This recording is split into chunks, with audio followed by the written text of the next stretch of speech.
నేను చిన్నగున్నప్పుడు మా ఊళ్ళకు దినం ఓ 3 మల్కలు బస్సు వచ్చేటిది.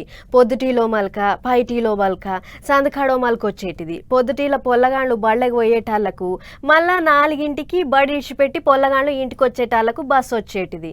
కానీ 4-5 ఏళ్ల సంది మా ఊళ్ళకు రాకుండా బస్సు బంద్ పెట్టిర్రు అన్నట్టు. ఇగో గీ ఊళ్ళో కూడా అట్లనే చాలా ఏండ్ల కింద బస్సు బంద్ పెట్టిర్రట. ఇప్పుడు మళ్ళా బస్సు వచ్చేటాళ్లకు గా ఊరోళ్ళ సంబరం చూడుర్రి ఎట్లుందో. ఆగో ఎమ్మెల్యే సారు రిబ్బెన్ కత్తిరిచ్చిండు, కుడి కాలు పెట్టి లోపలికి ఎక్కిండు. లోపలికి ఎక్కి కూసున్నాక ముందుగాలకి తమ్ముడు వచ్చి సార్ చేతుల్లో పూల గుత్తి పెట్టి ఫోటో దిగుతున్నాడు. వెనకంగా గీ షెల్లెమ్మ వచ్చింది. షెల్లె కూడా పూల గుత్తిచ్చి ఫోటో దిగింది. ఆగో కొత్త బస్సు ఉన్నట్టుంది కదా, ఎమ్మెల్యే సారే రిబ్బెన్ కత్తిరిచ్చి సాల్వ్ చేస్తున్నట్టున్నాడు అనుకుంటారు కదా. కొత్త బస్సు ఏం కాదు, పాత బస్సే. గాని అనంతపురం జిల్లా బ్రహ్మసముద్రం మండలంలో ఉన్న ముద్దాలపురం ఊళ్ళకు కొత్తగా వస్తుందట గీ బస్సు.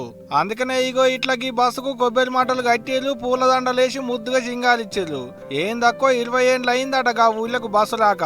రాక అల్లుడు వస్తే అత్తమామ ఎదురుగా పోయి ఎదుర్కొన్నట్టు కొత్తగా ఊళ్ళకు బస్సు వచ్చేటాళ్లకు ఊరోళ్ళ సంబరం చిన్నగా లేదిగా. నెలి బల్లె పొల్లగాళ్ళ మురిపోయిన చూడలి ఎట్టున్నదో. ఇప్పుడు మాకు స్కూల్కి వెళ్ళడానికి ఉత్తరాపురం నుంచి రాయలబదకి బస్సు సౌకర్యం లేనందున మేము ఎమ్మెల్యే గారిని అడిగాము. అందుకే ఎమ్మెల్యే గారు మాకు బస్సు సౌకర్యం అందించారు. మేము స్కూల్కి చక్కగా వెళ్తున్నాము. అందుకే ఎమ్మెల్యే గారికి ధన్యవాదాలు. దినం 5 కిలోమీటర్ల దాకా బయళ్లకు నడుచుకుంటూ పోయేటోళ్ళుండేనట. ఇప్పుడు బస్సు వచ్చుడుతోని యాష్ట లేకుండా యాళ్లకు పోతున్నాం, యాళ్లకు వస్తున్నాం అనుకొచ్చింది ఈ షెల్లె. అంతేకాదు అడగంగానే ఊళ్ళకు బస్సు వేయించిండట ఎమ్మెల్యే సారు. మంచి ముచ్చటే కదా. ఏదేమైనా 20 ఏండ్ల తర్వాత ఊళ్ళకు బస్సు వచ్చిందంటే ఆ మాత్రం ఉంటుంది తీయాలి మురిపం.